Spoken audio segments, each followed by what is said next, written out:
You're listening to a Time Machine podcast.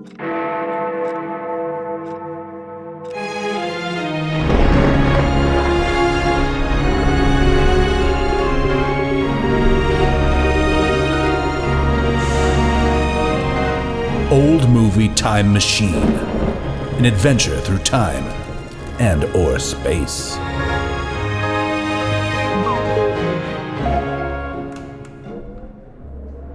Hello everybody and welcome back to Old Movie Time Machine. This is the show in which we use color motion picture films made in the old US of A between the years of 1945 and 1965 as windows into the past. We throw the windows open, we climb through the window, and we investigate this incredible world beyond the window and the people living in it. And while we do this, we're going to be asking some critical questions, such as these people that we're seeing in the world beyond the window. Who are these people? What are their habits? How are they treating each other? What decisions are they making and why?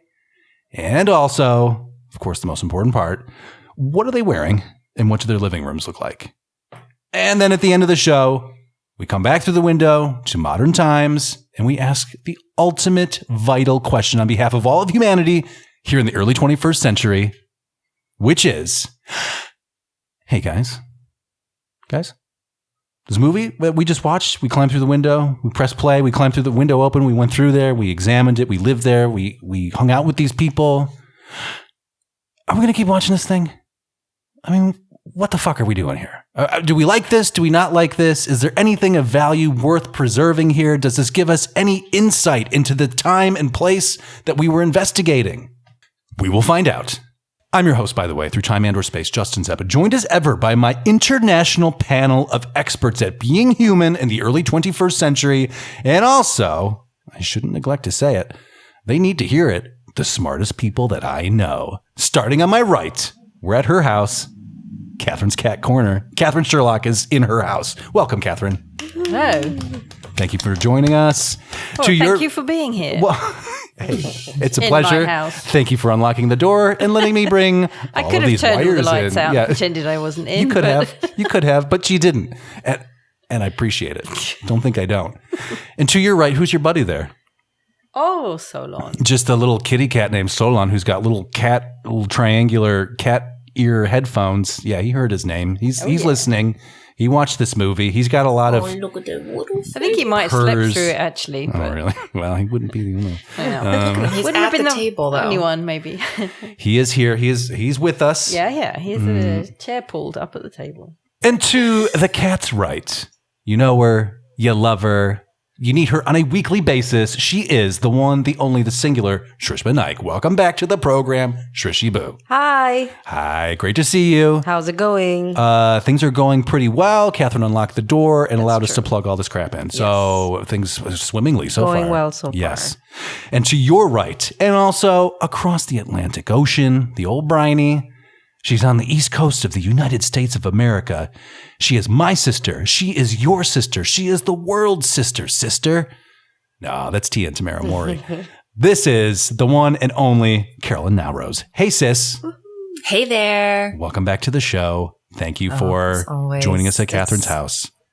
It's my pleasure. And Katherine, thanks for turning on the internet too, so Carolyn can join us. No, appreciate that. Yeah. We crank it up every now and then. You guys, we have a mandate today. We're going to burn through this movie. We're watching 1961's Come September, starring Rock Hudson and Gina Lollobrigida and Sandra Dee and, unfortunately, Bobby Darin. Joan is my maid. We watched this movie. You know, you think with a lineup like that in an exotic locale, because lest we forget, this is the final week of our Americans in Love Abroad month. Maybe that's the name of what we're talking about. Maybe. We have 11 more months before we swing back to this, so we can workshop it in that time. But it's February. It is a time of romance. I mean, seated at this table right here, it's packed with diehard romantics. We love it. We love falling in love. We love love. I'm in love with love right now, personally. Me and Love have been dating for, I don't know, for a little while now. That's a great movie to pick if you love love. Which one? This one. Come September? Right. Oh, you think so? No. Let's just get into it. Here we are. We are landing a classic mid-century airplane. I mean, guys, you know how much I love the cars, right? I've gathered a few for our museum, the Boom Room. But the mid-century airplanes, just as good, if not better. I mean, I think this plane is great. Nice looking planes. And inside of it, this is a cargo plane, international cargo plane. And we get the opening titles and the Come September theme rolling out over this as we watch the plane land. And then it opens up its cargo hatch and out rolls a fantastic Rolls Royce. It's the cargo hatch in its nose. I think that's so great. Yes. Very cool. Yes, definitely. It could be a little character like Thomas the Tank Engine, but he's a cargo plane. Carl vomiting out a car. Yeah. And it's a gorgeous Rolls Royce. It's a mommy plane giving birth to a baby car. Carol, I have to talk about this car. Hold on. It's a gorgeous Rolls Royce Silver Cloud 2 drop head coupe. Wow. I looked it up at Internet Movie Car Database. Everybody check it out. Bookmark it. Save it for yourself. You'll appreciate it. And this thing rolls out, and then we've got a whole team here with they've got Talbot written on the back of their jumpsuits. The plane is a Talbot plane. This is a monogrammed car. It says RLT, so we know it belongs to a Talbot. And we watch it as it's driven through the streets of Milano. And it goes all the way to an office building. On the way, though, did you notice? It was checked out by every woman. Every woman. Yes. Seemed to recognize it. Oh, that's interesting. I thought they were just like, look at that car. No, I think they knew whose car it was. They knew it was him. They may even have had a ride in it. Oh, interesting. See, now this adds an entirely new, you've just, with that one sentence, Catherine, you've made this a better film. Because if we got the sense that he was some kind of playboy, maybe more interesting. I mean, I can't say for sure. I thought that's what they were hinting at with the car because, I mean, look, I think many, many people love a good car, but I feel like this one seemed very notorious and the women looked at it knowingly. Okay. They were reacting to it because they like had experience with the owner. Okay, well, very interesting. I just thought maybe it was the most nice interesting car. point we'll make this evening. I mean, the only reason that I question this idea is the fact that, again, Rock Hudson is playing a rather, I mean, for as horny as he is in this movie, he remains fairly sexless, right? Like he cox blocks himself. He's dry. He is dry. He's he looks parched. good though. He's just a whiny whiner. Yes, he is. But he looks good. Just but he was drawing in that meeting. He was drawing a sexy lady. He was like in a meeting. That's right. I guess I just don't believe it. I don't know. No. It isn't there. I mean, it's all fabrication. So we follow this car. It goes to an office building in Milan where we join a business meeting already in progress. And we were talking about the ashtray display at our beautiful mid-century museum. Oof. This is what I'm talking about as far as how we line this up here. That's strategic. We are looking at the hall of ashtrays. A very long, beautiful wooden table here that has no fewer than 10 ashtrays there are 14 people in this room. That's a pretty good ratio. I mean, there's a very good chance if you're smoking and you just put your hand out without looking and kind of flick the end of it, that and ash is falling into one. I count at least 1, 2, 3, maybe 3 cigars and 1 cigarette. In the ashtrays or 5 in hand? Okay. Yeah. So I'm saying in hand. Yep. In hand. Yep. We've got this gentleman is holding a cigarette. Yes, where you just were. 2.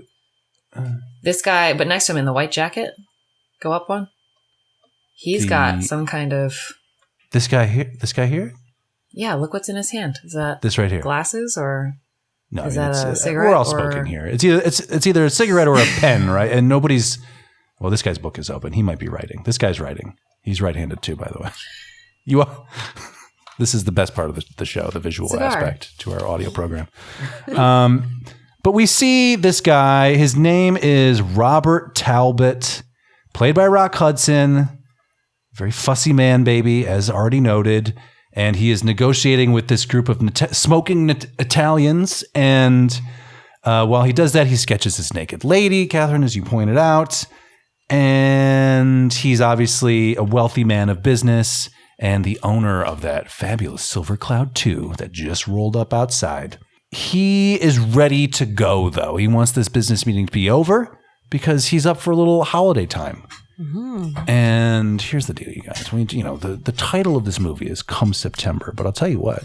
This movie takes place in July. Right. How? What is happening? Well, it turns out, we find out that this guy, Robert Talbot, always goes to the coast for a little holiday in September, but he just can't wait anymore. He's got to get out of the rat race right now, making his billions. So he ends up chatting with Lisa, played by Gina Lollobrigida, and he is very excited to be talking with her. They have a little on again, off again romance, like a yearly romance. He hasn't seen her in 10 months, he says at one point. But she's very excited to see him. And she's about to get married. She's having this phone conversation in a wedding dress. Well, I was just about to say, she is about to get married to a man named Spencer. Well, that's not going to work. Well, an Englishman who's even drier, frankly. Well, that's true. If that's possible. Yeah. So, Catherine is our local English expert. What breed of Englishman is this, Spencer? He very... I don't know. He's a good egg, I think. He was probably in the war. Yeah, definitely. Yeah. So but, he's real stiff upper lip. His sisters are even stiffer lipped. Yes. So we meet Spencer and we meet his sisters. All of they've come down for the wedding that's supposed to happen with Lisa here. But Lisa is ready to roll. She's like, yeah, but I got Rock Hudson on the line here, and he's hot. He might take his shirt off later, and we always hang out on the coast. And the Spencer guy, he's really nice. He's really into me, but I kind of want to go back to the Talbot action, Oh, so what happens on this phone call, though, is we get a little bit of the classic pillow talk split screen action here. True. And again, her wedding dress, I mean, she's got a full-on tiara. Cake on her head. Yeah, yes. Exactly what I was about to say. It is massive. It looks like these. It's like it's a three-tiered wedding cake on top of her head. These look like fireworks sparklers, like this. She could go off at any moment. And anyway, they're very horny for each other and very excited. And Lisa's sort of like, oh my God, I got to ditch this Spencer guy. If any man, can I just enter into here? Because he says, say my name again. Okay, say my name again. Say Robert. It again. Right, exactly. If any man asked me to keep saying his name, I'd be, are you deaf? I don't repeat myself. It's always a little strange when somebody uses your name, isn't it? Do you guys feel like that? I'm just sometimes? saying. When I have to repeat myself, I'm super annoyed. Roberta. Well, Carolyn, I'm really glad to hear that because sometimes I feel I'm the only one. Because I get really irritated annoyed. And I was like, I just don't like repeating myself. And then I'll be at work and I just said it. I literally just said it. Right. Don't ever have children because, oh my God, the amount of times you have to repeat yourself. But I also my husband's like, what? Huh? What? And I'm like, my mom, dude, I hate it. So if someone was trying to make love to me by saying, say my name again, I'd be like, oh, we're done. And we're done. I'm Did you not get it out. The first time around, guy? You get one time and that's it. And I'm, I don't have time for this bullshit.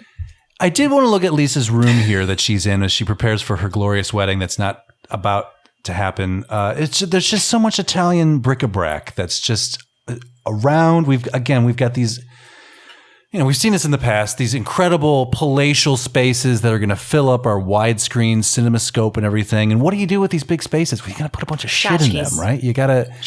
Exactly, right. This is the objet we talk about. So we've got, some kind of glass sculptures back here of some kind of, that's the shitty swan. We've got, this could be an egg timer maybe. We've got a fireplace mantle bolstered by... isn't Italy known for its glass? Am I wrong about that? It is. Yes, quite right. It features prominently in a Bond film, I believe. Maybe yes, smashing up Moonraker, possibly. I think it was. Also, I'm pretty sure there's an entire episode of The Sopranos where the Gentiles are making fun of the Italians for their love of Murano glass. And okay. Dr. Melfi's like, I happen to like Murano. Well, we've got these two parapeting Etruscan men with balancing the fireplace mantle and all these this glorious obelisk thing that's just there. It's just obelisk. Yeah, I mean, yeah, sure, you could say that. And we never see this woman again after this scene. This woman here, yeah, we do not. But she's never revisit. She's just the helper. She's the wedding helper. Clearly, she cancels her plans. Yes, so she catches up with Spencer at a cafe, and his sisters roll into town, and he's all excited because I'm marrying a foreigner and everything. This is a very big deal. And she's just not into the cold England thing when she talks about it. She's just like, I don't want to go to England. It's cold and shitty. I live in Italy. Why would I ever leave here? Why did she say yes to him then? What a dum-dum. Well, he probably was nice to her. He was nice to her and he asked. Yeah. He was consistent. Well, as opposed to this guy shows up other bloke for 1 month a year. Month a year for the last 6 years. Didn't she think about having to move to London before she said yes to him?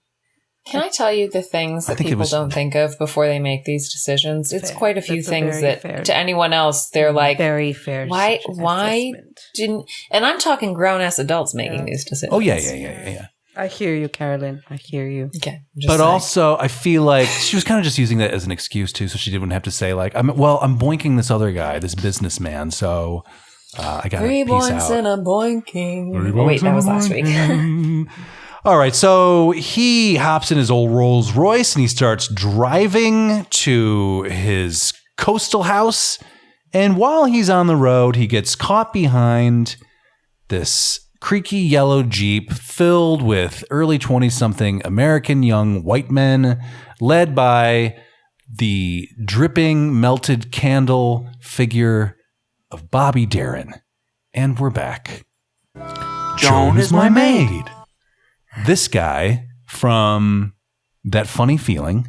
Oh, okay. I didn't watch this one. Yeah, you weren't here for that. This was a Brindis episode, and she would tell you, above all else, don't ever forget. It stinks! Long eyeballs? Because that's the performance that we're getting from Bobby Darin forever. And I just wanted to remind everybody that he was a singer, like a very good singer. Do you want to taste? Sure. Just a little bit. Which one are you gonna pick? Just a little bit. I'm gonna play a little bit of Skylark. Oh, that's a good one. I also like black coffee. Oh, black coffee's amazing. But this is smooth, right? I mean, like if you like this genre of music. Skylark. Go with it. Have you anything to say to me? Won't you tell me where my love can be? Is there a meadow in the mist? Okay, that's enough of that. Good voice. He's a very good singer. I'm telling you. But he sings a really shitty song in this movie. Well, he sings multiplication. Yeah. A multiplication.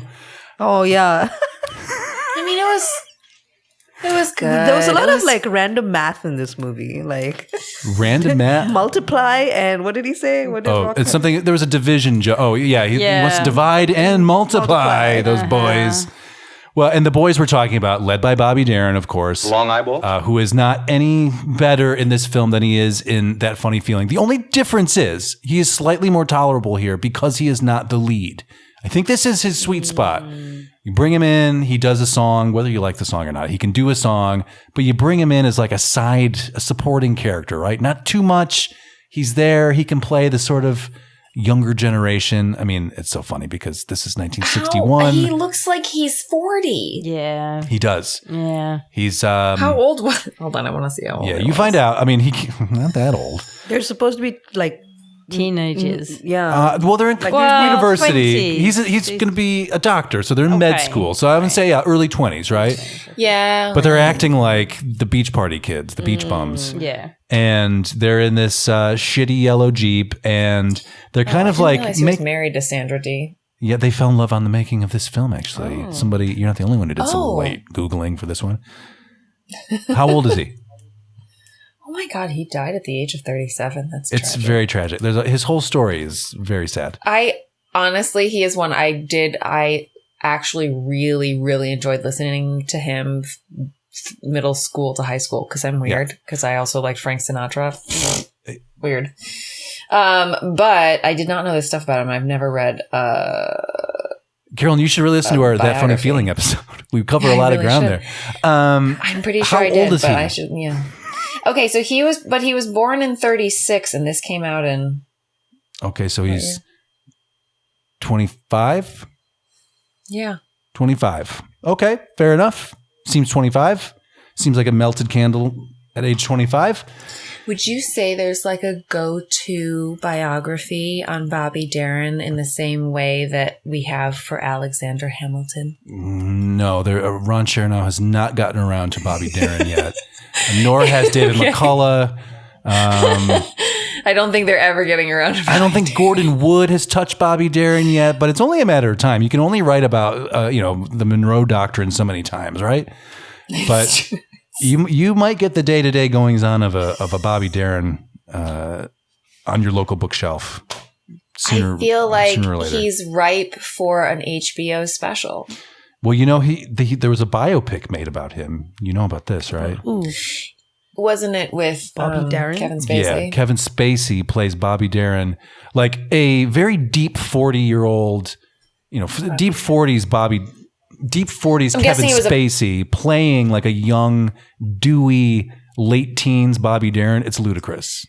But wasn't this also a passion project for Kevin Spacey? Oh, yeah. And he went on all the late night talk shows and he sang on every single one of them. It was obnoxious. And apparently, I remember that movie being very good. Yeah. But so these guys, and there are 4 of these dudes in this yellow Jeep, and they keep, they're all traveling on the same road. And so every time they pass this Rolls Royce, they're sort of like giving him the old eyeball and making fun of him a little bit because he's a Richie Rich, right? He's a square man. And we're already starting to see generational divides here, So Rock Hudson's character, Robert Talbot, we later find out he was a veteran of the war. He was in the war. So right away, that sets him apart from these clowns and their college educations. Right. And they're living carefree and having a nice time in the freedom won by this man watching all of his friends die around him. And so, but they're giving him the old, nice set of wheels or whatever the sequence of things is. I bet she's the fastest thing on the road. They do this a few times throughout, and it kind of gets under his skin, of course, because these are a bunch of just crazy mid-20-something-year-old teenagers. Didn't just get under his skin. Oh, Catherine. Catherine, I noticed your television's in the garbage. You want to explain that? Like, what happened? Yeah. And eventually this is a recurring theme, is that like the old man still got some tricks up his sleeve, right? So he drives them up to a little blind hillside, and they go over it, and he stops, and they end up in some river water or something like that. And he feeds them those lines right back. Must be the fastest thing on the road. I feel like at that point he could have come up with something more creative. Like they'd been taunting him. He taunted them with their own taunt. It was reverse taunting. He could have done something like smarter. Also, that was a bit harsh. But anyway. Well, I mean, it just would destroy that vehicle in theory. I don't know how we see this thing back on the road in 20 minutes. 5 minutes later. It's crazy. Exactly. We go down to, I think this is, do we know where this is? Is this Cinque Terre? I mean, this is like one of the cities on the coast. It's when you when you look at jigsaw puzzles of the Italian coast, this is what you see. It's all these different colorful buildings and gondolas and everything along a rocky coast and beautiful Mediterranean waters. As he drives through the town, he kind of slows the vehicle to say hi to his buddy Dino, who works in town. He's like, "Hey, Dino." And Dino, of course, he's a local, and he's a little surprised to see Mr. Talbot. And so he goes in and he calls this hotel, La Dolce Vista, which is run by an incredible hotel manager or hotelier, Maurice.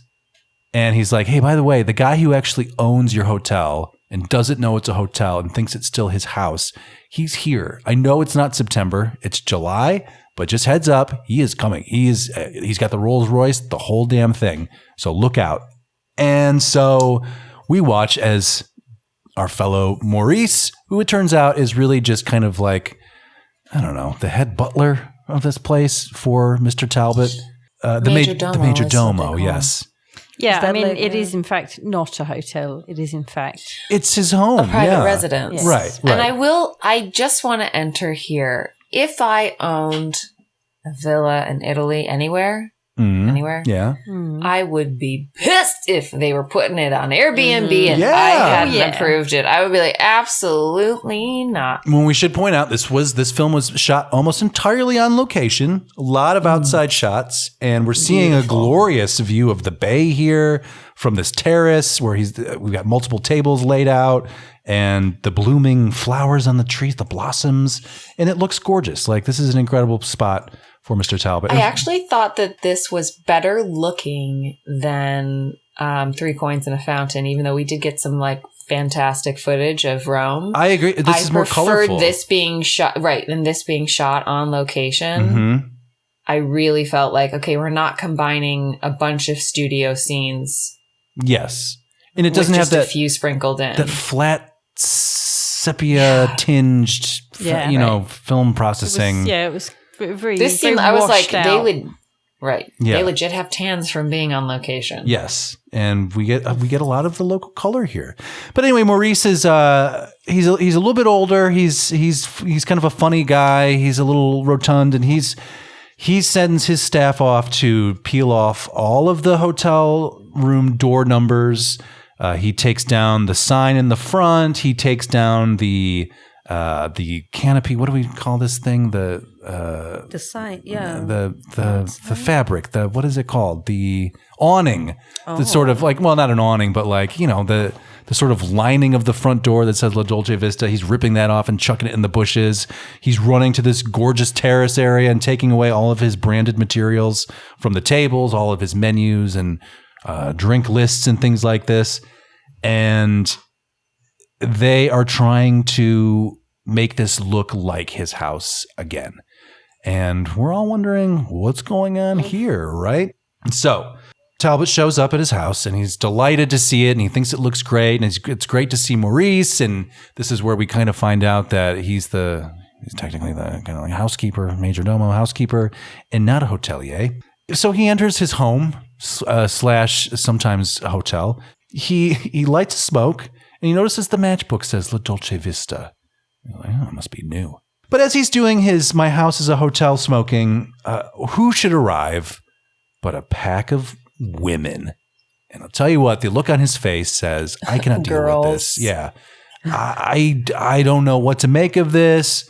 Girls, boobs, the whole thing, the laughter, the sexuality. I don't understand this, and I want no part of this. This is the expression on his face. And he is baffled as this pack of girls wanders into his house and then just makes their way upstairs. Are you saying that a single, probably middle-aged American man, if he found his Italian villa full of attractive, young American women on vacation, that they'd be sick to their stomach? Yeah. Apparently, that's what this movie would have us believe. Guys, the first segment is done. So those of you in listener land, we do these in 45-minute segments. Maybe this is a behind-the-scenes episode all of a sudden. We don't want to get into how the sausage is made. No. Nobody needs to see that. But we're going to switch our tracks right now, and we'll be back in 5 minutes. Hey, everybody, just wanted to break in here to remind you about the incredible products that we have available for you at our TeePublic store. All official Old Movie Time Machine branded merchandise, your t-shirts, your sweatshirts, your tanks, your mugs, your pillows, your banners. Go print yourself out a banner of the Old Movie Time Machine cover art with the UN and the Geiger counter and hang it up in your college dorm room and or crash pad. So please, banners all around for everybody. We would love to see the banner inventory moving out the door this week preferably. So please get on that. You're supporting independent podcasting and, need I say, art? I mean, that's questionable. But please, TeePublic store, the link is in the show notes. And if you do end up with that incredible banner that reads Boardroom Handies, I'm going to thank you, just like I will right now. Just here's a taste for you. Thank you. And now back to the show. And Rock's whole thing is like, I gotta keep an eye on these dudes so that they're not knocking up these young women. And Rock's very aware that they're trying to out-rock Rock Hudson. Yes, yeah, exactly. He knows exactly what the game is. And the joke is, you guys, I mean, he's out-rocking them. And at the end of the night, we get this great scene in the tent. Again, this is an actual laugh for me. I will give it some points for making me laugh. But Bobby Darin's buddy here, dude number 3 or whatever, he was like, he says something along the lines of,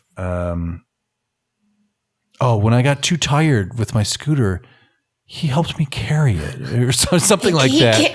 He carried it for me. Yeah. Yeah, he carried it for me. You know, when I couldn't push my scooter up that last hill, he carried it up for me. And then he says something like, I feel like I'm 92. And he just has such a 1,000-yard blank stare about him. I feel like I'm 92. I thought it was funny. Catherine? So they, after all these Vespa things. It's no from you. So after all these Vespa things, they go out, right? It's like the girls want to go dancing. So they take him out dancing to this medieval dungeon of a club. Classic. We've seen this before. Zodiac Club. We saw it in Funny Face on the Seine, banks of the Seine. Here we've got just some catacombs. Sort of okay. Italian. In Europe, we are partying in the catacombs. There's a skull somewhere. Yes, for sure. And we're drinking our champagne. We got champagne buckets. We got cigarettes. We've got white dinner jackets. Life is a fucking dream, you guys. This is everything. Can we point out that Rock and Gina Lollobrigida, they look chef's kiss amazing. They both look They look great. Fantastic. And these kids have got to be like, oh, I want to be them when I grow up, because they look good. They're what you might call a handsome couple, these two, right? And they do lots of dancing. It turns out that gold glitter dress or platinum dress or whatever you want. It's kind of a champagne glitter dress. And she looks fantastic. And he is in the white tuxedo jacket, but with a black tie. I mean, his dancing is terrible. I mean, it's I was just going to ask you, as chief dancing officer for the program, the organization, how do you feel about Rock's herky-jerky dancing? Because he's doing some kind of spasmodic, borderline Elaine Bennis little kicks dancing here, but people are eating it up with a spoon. It was horrific. It was horrible. It was like he was having a seizure. Spasm. Yes. A seizure. But I will give him though. credit is that one, he looks like he's enjoying himself. So I don't care how bad you're dancing. That's half the battle. If you are having a good time, I don't care. You need to I'm not believe gonna it when you're judge you. dancing. This is especially if you're a man. But she was following. She was doing the same business. I thought she was there going to was like arms akimbo break and a neck at some snapping point. going on. You know what? Oh, yeah. They were in it together. It is awkward, but also like Twyla Tharp could choreograph that shit and people would pay money to see it on Broadway. It's horrendous. Okay. Well, these people love it. Italy loves it, and the teens love it. They're not teens, the early 20-somethings, the college kids love it. And also Bobby Darin is like, look at that face. Bobby Darin is so Well, I think he's confused, to be honest. He's just like, I can't believe that this man is getting away with this type of dancing. The key to all of this, though, is we've already mentioned it, the white dinner jacket. I mean, it really brings the class home. So you can act like a real tit like he's doing here and still get away with it. Most of you men do not take the time to move your bodies. Well, and this is a key, of course, again, for all of you young men out there. If you want to catch the eye of a certain special lady, just be free about the dancing at a wedding. Just go to a wedding together. Look at this idiot dance. People are freaking out, and he's dancing terribly, but he believes it. Right, exactly. You do not have to be Fred Astaire or Gene Kelly to attract a lady. You just have to try. It's so easy. It's so easy that he ends up dancing with every girl on the trip, and when he does, he advises them to remain chaste and pure, because you don't want to give up the love. But, you want to make him earn that type of love. Superior in this scene. He gets very preachy about it, especially for a man who is, ecstatic about the very idea of boinking his Italian girlfriend for the month. He should have been hitting on all these women, and yet the whole time he was like, they are all my daughters, and they are daughters of God, and I will advise them to be chaste. Well, I mean, you pointed it out, like he is dating Gina Lollobrigida, so like, what do you need anybody else for, right? But not marrying her. Well, that's true. So I'm getting there. The goose truck.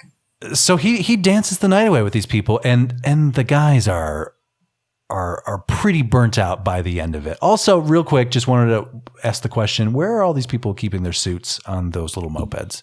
Never explained that they've packed up. They're keeping them in the Jeep, rolled up. Yeah, they're in the Jeep. Is the Jeep with them? They're all in Vespas. Yeah, no. Or is this later? They returned back? They rented Vespas for the day. Okay. All right.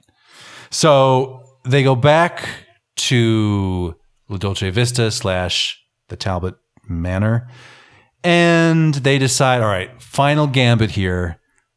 If we want to spend some quality time with these ladies, kissing on them, we got to get this guy drunk. It's easy. So he's old. He's had a huge day. He carried all the mopeds for us. He danced the night away. He herky-jerked himself all across that club, and it was crazy. Let's just give him a couple of cocktails. He's got to be at the end of whatever energy reserves he has available to him. He's got to have whiplash from that dancing. From his herky-jerky dancing. So they go into the house, and they sort of, under the auspice of a truce, right? An apology. Sorry, we've been such assholes. Why don't we share a drink in the name of friendship? And then, tomorrow we're fucking off anyway, but let's end this on a positive note. And of course, Rock can see this coming a mile away. He's like, yeah, sure. Come on, step over to my massive bar over here and take a seat. I actually really enjoyed this scene.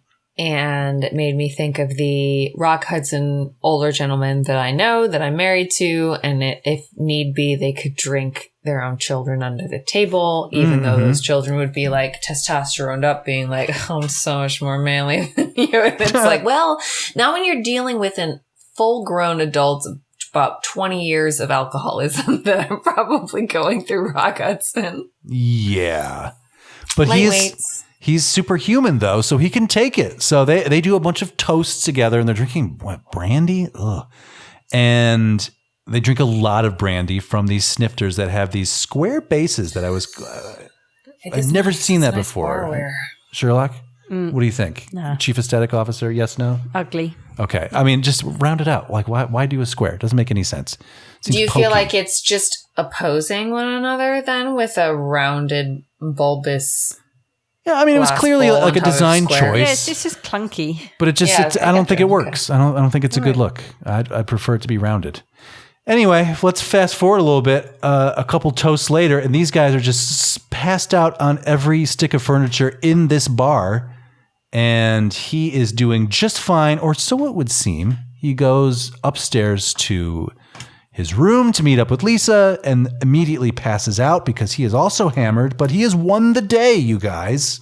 Now, at this point, Tony comes to, and he ends up meeting with Sandy outside, and he lies to her about Robert getting them drunk. He's like, he made us come in, he fed us all this alcohol, and I am wasted, because she's like, what's wrong with you, Tony? What's wrong with you?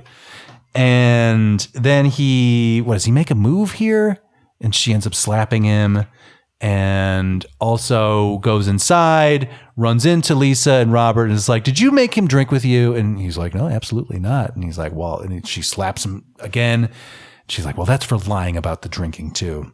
So guys, what's going to happen? I mean, Splitsville for these two. At this point, I have a note that just says, when is this over, in all caps with 3 question marks. Soon. Because, I mean, I am talking as fast as I can about this movie. It goes so slowly. There are no hurry whatsoever.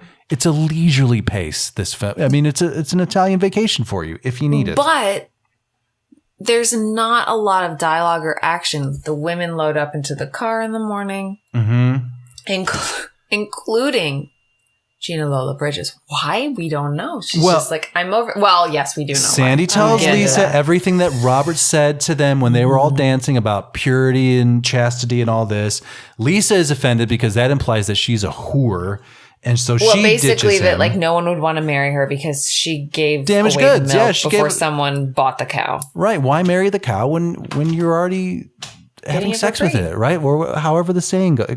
Catherine, I believe that's right. I think so. No, that's bestiality. Let's not go there. Oh, okay. Well, I mean, I don't have the idioms dictionary here, but I mean, we should have one of those Why buy the cow when you can get the milk for free? For free, exactly. Shrishma, correct. Yeah. Yes, I mean, not so many words, but yeah. I mean, the essence was there. But Shrishma said it correctly. Yes. So Robert. Also, cows are sacred in India, so That's true. Oh, well, my apologies to you and yours. I only eat American beef cows. or Icelandic beef. That's right. Grade A.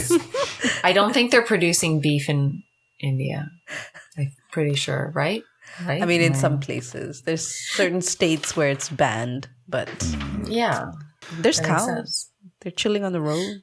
But they're chilling. They're good. It's like the place for cows to be. Happy cows live in India. Fuck California. 2 segments, you guys. So I'm just saying. And the movie's over. almost, it's almost over. We are in the home stretch for reals, you guys. So Robert boots out everybody. He's done with all this. Everybody out. Maurice, hit the bricks. Miss Allison, pound sand. Lisa, come back here. No, there you go. So then Tony chats with Robert about losing love and regret, and he offers an apology because Sandy's over him, and he feels terrible about it. He's like, a guy my age, I should be starting to settle down. I should be starting to consider thinking about settling down if I feel like it. And I think I just let Sandra D walk out that door and out of my life forever. Good riddance to Honorable Glunk and Rady Chaser. So then Robert tells Maurice to get the car. And so Maurice gets out the old Rolls Royce. They get a flat tire. He questions why a $20,000 car should be able to get a flat tire, which is ridiculous because tires are just made of rubber. They puncture. It happens. Sorry, dude. And so they need to chase down the women, though. So what do? We get ourselves a truck filled with poultry. And I mean, we talked about it earlier. We referenced the chickens. I totally thought this was a chicken truck. It is, in fact, a truck filled with geese for some reason. Robert's trying to buy this goose truck from this Italian man eating this incredible sandwich. I mean, I took this picture specifically. Enormous. This is an entire loaf of bread, halved and then stuffed with beautiful cheeses and meats. What do we think? It's probably cheese and like gabagool. And this guy loves his gabagool, his football-sized gabagool sandwich. And he's like, and he speaks a bunch of Italian, which basically says like, I'm just sitting here eating this massive sandwich and I don't own this truck, sir. However, I will take your money, and you're going to buy it. They steal this truck, and he rides off on a bicycle. And that's kind of funny, too. That's 3 genuine laughs in this movie. I got to give it some credit. Oh, I think Rock Hudson driving the Goose Mobile is high on my list. This is laughs. where, and again, we see they catch up with the amazing touring minibus, the microbus, and we see them, yes, and they're just cradling a bunch of geese on their laps as they drive. And Robert demands that Lisa marries him while they're driving next to each other, and she says no. And then Robert goes to jail for stealing this truck. And Maurice does some Italian language shenanigans to get him taken to Rome. And so we're back in Rome. Lisa's decided, look, Robert, I'm done with this nonsense. I will be marrying very dry Spencer and his even drier sisters. And this is it. I'm back in my wedding cake dress and it's happening. What would be the word to describe Spencer? Like, why would she... Dry. We talked about that, right? That's because she... But dependable. Tweety. He's Tweety. He is dependable, but dull. Yes. You know what? He took her I back. like dependable and dull. I don't know. Well, and she's hot for dependable and dull here as well, because this has been anything but dependable. You guys, I think we can all agree about that. Goose trucks? But You're like, why would he chasing me take in her a back? goose truck. Well, he is Spencer. I mean, he's just a Tweety Englishman. And, Okay. I mean, if you get this Mediterranean hot pot over here, like, I who could understand. say no, right? So, and they're talking about women, saying they're deceitful and emotionally unstable, specifically Italian women. Somebody responds with, isn't that all women? We're all laughing. Lisa steals a baby to chase Robert down because she has to get to the train platform. So she swipes a baby and she starts telling them, like, it's this man's baby. He's on the train. Like, he's leaving me and my baby, our baby. Everybody's laughing at this point. No, We're loving it. This was so confusing. They're all outraged, I thought. And so they return to the villa. Anyway, he does go with her. He does stay with Lisa. They return to the villa, and Maurice has it up and running again as a hotel. Wah, wah. However, this time around, who are they hosting? Said stolen baby just disappears. Yeah. Nobody needs to know where that baby is. Don't talk about the baby, all right? And Maurice assumed they'd be on honeymoon, so he could exactly get up to his shenanigans. But he's not hosting a pack of horny young women, though. He's hosting a pack of horny young nuns who are all seated around this table, and we can see it's the same setup, you guys, except they're nuns. They're even more chaste than Miss Allison. And we're all laughing, having a great time. The end of Come September. We did it, you guys. It's over. It's over. We're not going to talk about it anymore, except for the few drops that we will procure from this thing. Let's do the biggest boink block in Italy. It really was. All he did was stop other people from doing it, and he ignored the fact that he could do it as well. Right. Wow. Italy as a nation must be so ashamed to be a part of this non-horniness. I'm sure they are. I mean, we're a horny people. What are you going to do?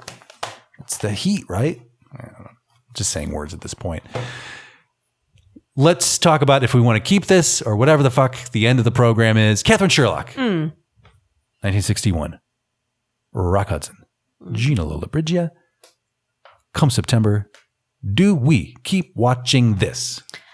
Well, I pretty much lost interest almost instantaneously. Very good. So no. Okay. It's a no from me. It's a no from you. Just not enough to sink your teeth into. Nothing. Meh. It's air. Yeah. Okay. You're biting the air. Shrishma Naik, Come September. Right. What are we doing with this? I must say I kind of enjoyed this one more you did than tell me the that others that we've watched in February. I was baffled when you told me that. But I'll still have to say no. Oh, really? Okay. I thought you were going to give thumbs up on this one. It's, like last time, like Catherine said, it's a lukewarm. It's inoffensive, but is inoffensive enough to pass. This is just tap water. I mean, it's just not, it's just anything, kind of people doing stuff. So I'm going to say no. Okay. Although I'm interested to watch the Bollywood remakes just to see that would be interesting. Actually. I'd be curious to give those a spin too. Yeah. Carolyn Naoroz, 1961. Yes. Rock Lollobrigida, Gina Hudson. Come September, do we, society in the early 21st century, keep watching this movie? I agree with Shrishma. It is a lukewarm no. I did enjoy this more than 3 Coins in the Fountain. I thought it was better. I thought it was brighter. I thought it gave me a little bit more of real Italy than 3 Coins in a Fountain. Sure. But overall, no, I can't pass this along because it is just a ridiculous plot. It just goes on forever. Thank you. Look, I'm going. We're 4 for 4. It's a no from me. I agree, Carolyn. This is a better looking film than 3 Coins. Maybe if we were in Rome, it would look even better. Maybe Rome pops even more. We're in the countryside. That's fine. This is nothing though. This is 0. This is less than 0. This is an hour and 53 minutes long of nothingness. And I'm sorry, but we've already spent 2 hours and 20 minutes with man's favorite sport and a very sexy Paula Prentice making fun of this man. I would much rather, if we're going to do this type of movie, I'd much rather watch that one. The Italian angle, I will stick with Roman Holiday. I will stay and also assume that we could see another movie that is better and more colorful and, really pops and shows us more of the classic Italian tourism sites. That's got to exist, right? I'm going to hold out hope for that. Maybe next year we will run into that one. It's a no for me. We are done with Come September. Thank goodness. Well done, everybody. Now, yep. We're just clapping because we're done. For us, for each other. For us. Yeah, not for the movie. Now, let's talk next week. It is that special time, you guys. We do this hey, every 2.5 months or so, I make the team here watch these old movies. Sometimes we need a little break, right? So next week is Shrishma Naik's choice. We can, now as a reminder to our listeners, when we do team choices, we take away all of the barriers, all the rules. There are no rules here. So this could be from any era, any genre, color, black and white, whatever you need it to be. Tinted, daguerreotypes, whatever you need. You tell us. It's your choice. You're going to pick the thing that we watch next week. Shrishma, tell us all about it. My goodness. No pressure, right? Yeah, no pressure at all. Right. But you will be hosting and we'll have to take copious notes. Right. Walk us through this. The movie I choose, I don't know which year it came out, but I will by next time when we watch it. Okay. Right. It's called Lamhe. It's a movie from Bollywood. Okay. I think it was released in the 80s. Okay. There was recently a Netflix documentary called The Romantics that was released. And it was told the story about one of India's better filmmakers. And this is one of his movies that I remember very vividly from my childhood. Okay. It's a personal choice from you. Okay. It's in the same category for me as Sound of Music. Wow. Yeah. That's saying quite a lot. Right. But oh my God, I cannot wait. But also I will not give you a description. I'll just let you guys experience it. Okay. It's different. Now, say it one I more am going to watch this with old David Time Machine. Yes, sure. Because I think that he will maybe not weigh in officially on the show, but he will be upset if I boo-ray for Bollywood with him. Oh, okay. Well, let's keep him in the loop. Now we are Khans and Sardars in this family. Say the name again. Lamhe. Okay, and how do you spell it? Lamhe. Okay, Lamhe. All right, I'm excited. This is a mystery. Never seen it. Catherine, seen it? Yeah, okay. So directed excited. by Yash Chopra. Wow. Okay. We'll learn more about. Okay. Is this going to be a crossover with Blu-ray? It can be. I mean, we can, we'll figure something out. Workshop. We'll cross promote. Right. We got it. We got to. Yes. The only thing is you'll have to find it on the interwebs with subtitles. LAMHE, right? Yes. Okay. I will take a look for it. And that's next week, you guys. That drops next Wednesday, Shrishi Boo's Choice. Woohoo. Pretty excited about it. A little change of pace. If you're feeling like, oh my God, it's a lot of large decorated mid-century rooms. Well, this is going to be large decorated 80s rooms in a different part of the world. So we can look forward to that. And so concludes this episode of Old Movie Time Machine. Hey, Catherine, thanks for inviting us over to the Cat Corner again. Appreciate it. Thank you for coming over. Solon, you've been a very good boy. Kept your headphones on the whole time. And yeah, you're welcome. Shrishma, you've also been very good. Kept your headphones on for most of the time. I stayed awake most part. I can't believe you watched this movie and kind of enjoyed some of it. Some of it. So impressed. I will never forget the opening. That plane no giving one took birth the to plane. Yeah. No one took the plane giving birth to the plane's pretty baby good. That was my Rolls-Royce. second choice, but I really okay. just wanted that yellow. We will see other beautiful planes, no doubt, no doubt. I know. Carolyn, thank you for transmitting your voice and image across the ocean via some kind of technical wizardry. I don't know what this is, but it's magical, and I'm glad you're a part of it. I'm glad you're haunting our podcast here. And with that, we'll wrap it up. I'm going to throw it to myself in the future. Take it away, Duder. Ah, yes, here I am in the future. Thank you, past selves. Great show, everybody. But we would love to hear what you think about it, listener. So please drop us a little line at partyline@oldmovietimemachine.com. We would love to hear from you. And also, if you have any particular movies from this era that you would like to see, let us know that too, so we can maybe bump that up the queue for you. And as noted, next week we will be watching Shrishma Naik's Choice. It is called Lamhe, and it is out there. I mean, it's not everywhere, but it's certainly available. I've seen it I think definitely YouTube, Google Play, some other places such as this. So please get caught up on Lamhe, and we will see you back here next Wednesday. But until then, please never forget that this has been Old Movie Time Machine.